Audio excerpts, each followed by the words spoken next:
News tonight that the U.S. has now given Venezuela's interim leader a list of demands that must be met before Venezuela can sell its oil again, demanding Venezuela kick out Russia, Iran, Cuba, and sever economic ties with them. Rachel Scott at the White House with late reporting tonight. Tonight, sources telling ABC News that the U.S. conveyed a list of demands to the interim leader of Venezuela that the regime must meet before the U.S. will allow Venezuela to sell more oil. They include Venezuela must kick out China, Russia, Iran, and Cuba and sever economic ties. And Venezuela must agree to partner exclusively with the U.S. on oil production and favor the U.S. when selling heavy crude oil. The U.S. threatening the lifeline of the Venezuelan economy, imposing a military blockade. It sits on the largest oil reserves in the world. The chairman of the Senate Armed Services Committee, Roger Wicker, saying the U.S. plan in Venezuela hinges on controlling the oil and that he did not believe the deployment of U.S. troops will be required.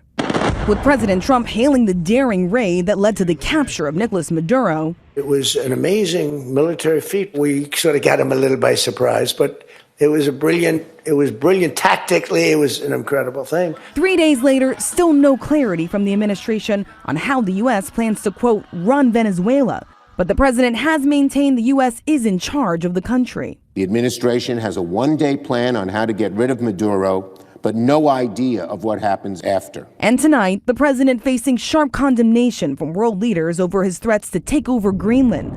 The White House not ruling out using the military to do it. The president and his team are discussing a range of options to pursue this important foreign policy goal.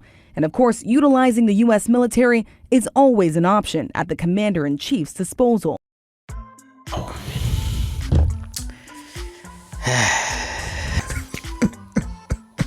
See, now we get more information as to what is really going on in Venezuela.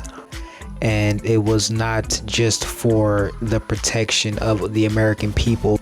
It was not just because we were going to stop drug trafficking. Damn. And because of a military strategic is what it was for. Donald Trump is now looking at possibly taking over Greenland as well. We have also learned that the demands that have been made as for the interim president of Venezuela, he must agree to kick out the allies of Venezuela, which is Russia, China, and Iran.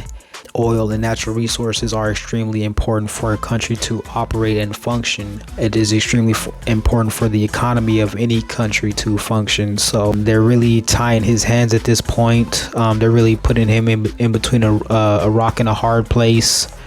And then you hear Donald Trump say that we need to take over Greenland for the national security of the United States of America, and that is extremely concerning. Right after that, he says that Russia and China already has ships over there in Greenland. So if Russia and China are already in Greenland and you are looking to go over there to take the military to take over Greenland, you are blatantly walking us into World War III. Damn. If you ever read in the history books events leading up to World War I, World War II, this is basically what's happening. These are the events that are leading up to World War III. In the Republican Party, of course, they claim to be, the party of anti-war, and they're doing the exact opposite of that.